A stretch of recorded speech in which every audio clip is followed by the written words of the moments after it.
Hello, hello, hello!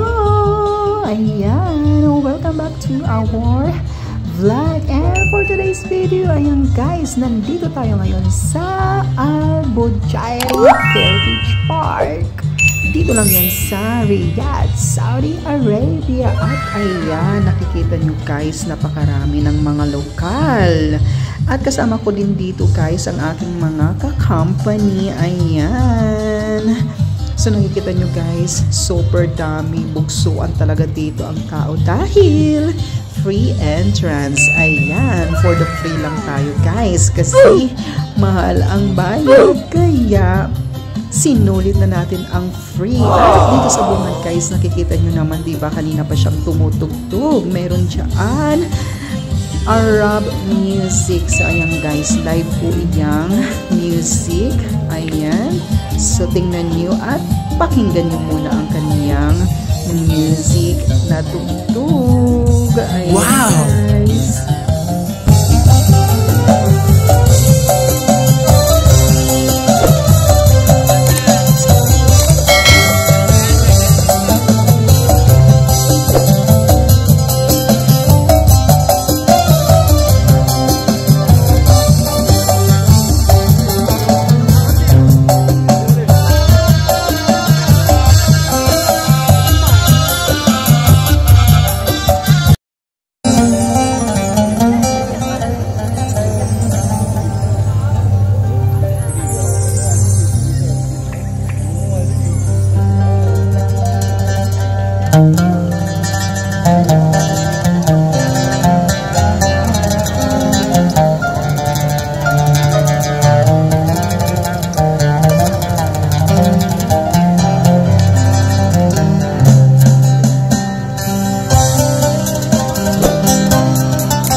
Guys, ay may mga bilihan na pwede kayong bumili at kumain.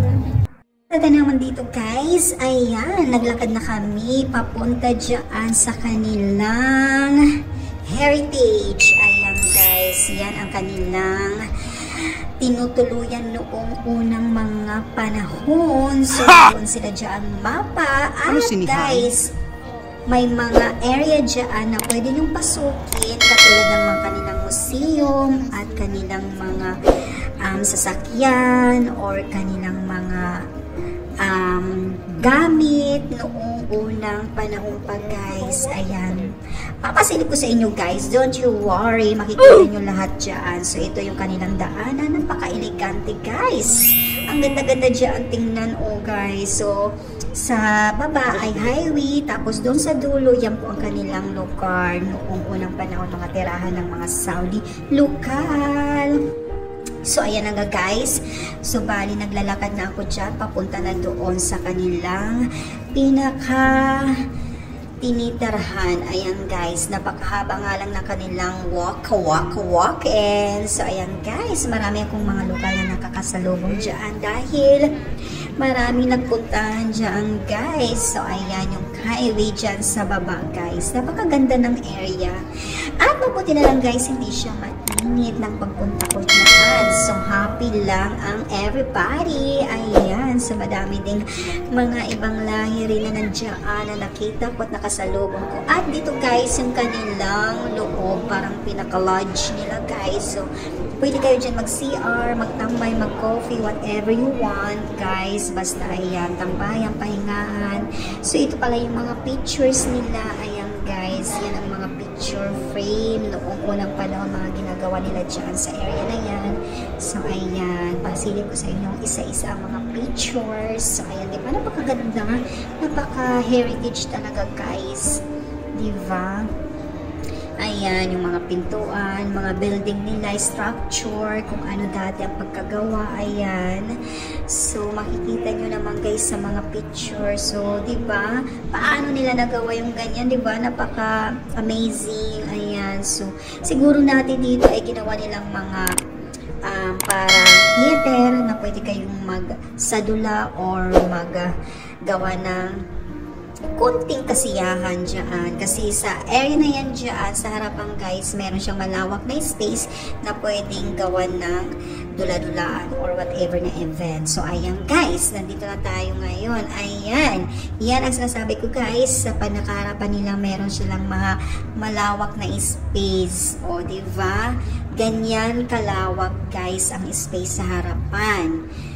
Diba? Ayan. So, dito guys, tayo ay pupunta na doon sa taas. Bali, aakyat na tayo dyan sa pinakaloob ng heritage. Ayan guys, yung nakikita nyo sa likuran ko, yan, yung pinakaloob niyang guys, pupunta natin guys. Kasi by area, meron siyang mga sisilipin na area, kung ano siya, museum, or mga gamit nila natin, pandigma, mga ganyan. Diba? So, ayan. Makikita nyo naman, guys. So, bali dito, guys, ito yung pinaka hagdanan papunta doon sa taas. Nilagyan nila ng ganito para accessible sa lahat ng tao na pupunta dyan at aakyat. Ayan, guys. Sisilipin natin ang buong lugar nila dyan sa loob. So, napakaganda, guys. Napaka-amazing. Bali, para siya isang bundok, guys, na ginawa nilang bahay, ginawa nilang parang isang parilyo o whatever. Pero malawak siya sa loob guys, amazing. Napakalaki niya sa loob kung tutuusin lang. Kasi sobrang laki niya guys. Nakakapagod niya talaga siya maglaki. Super pagod talaga ako guys. So ayan, marami din mga lokal na pupuntahan dyan. So ito pala dito sa likuran ko ang pinakababa. Ayan, babang-baba guys. Tapos nakita yung mga poste. Ayan guys, yung mga poste. Ang ganda. Hindi ko alam kung paano nila ginawa yung pabitog na poste nila. Yan ang pinakahaligi nila dati guys. So ayan. So yung nakikita yung ganyan parang bahay sa baba, yung pinakabalon nila. Tubigan. Diba? Meron sila na dati meron na pala silang mga balon na tinatawag. Ayan, yan po yung balon guys. Kasi wala na siyang tubig. At ito yung kanilang mapa guys. Hindi ko napasilip ng buo guys kasi hindi na ako nakakuha ng video. Ayan. So ito yung pinakamapa nila guys. Yung pinakalugar. Ano ba yan? Baliktad pang aking video. Pasensya na po. At yung mga kristal dyan sa baba guys. May makikita nyo yung pinaka-poste. Bali nasa second floor na yan. At ito yung kanilang damit noon. At ito yung kanilang pera na pang-value dati. Diba? Meron na silang pera. May coins. Tapos ito yung sword. Guys. Diba? Ang ganda ng sword nila. Para siyang gintong pila. O diba? Ayan. So ito yung dito guys, ang bahay ng Prince. Ayan, napakalawak din ang bahay ng Prince, di ba? Ganyan pala ang dati yung prinsipe nila guys. Ayan. So, pinasok ko din ang loob. Nakita rin guys, meron siyang mga daanan lang para sa taon. Kasi hindi siya pwedeng bumaba. Bawal siguro. Kaya nilagyan nila ng mga itong daanan para makita niyo yung kabuuan guys. So, dito, ayan guys, meron siyang malawak din na space. Sa pinakaharapan siguro ito ng bahay ng Prince. At ang dilim na guys, pasensya na kasi gabi na kami nakapunta dyan, hindi na umaga or hapon. Nagabihan na kami. Kaya ayan guys, hindi na masyadong kita ang harapan ng bahay ng prinsipe. Ayan. So may malawak siyang space dyan na pwedeng gathering nila or may mga event. Ayan, dyan sa pinakaharapan. Basta ganun lang para sa akin. Tapos dito guys, ayan yung isa pang bahay na malaki. So hindi ko na pinakita doon sa kabilang side. Tsaka guys, pag yung area na yan dyan, sumakit ang ulo ko. Hindi ko alam kung bakit. Basta may naramdaman akong kakaiba dyan sa pinaka-area na yan dyan. Dito sa pinaka-area, sa dulo. May naramdaman akong kakaiba dyan. Kaya sumakit ang ulo. At ayan.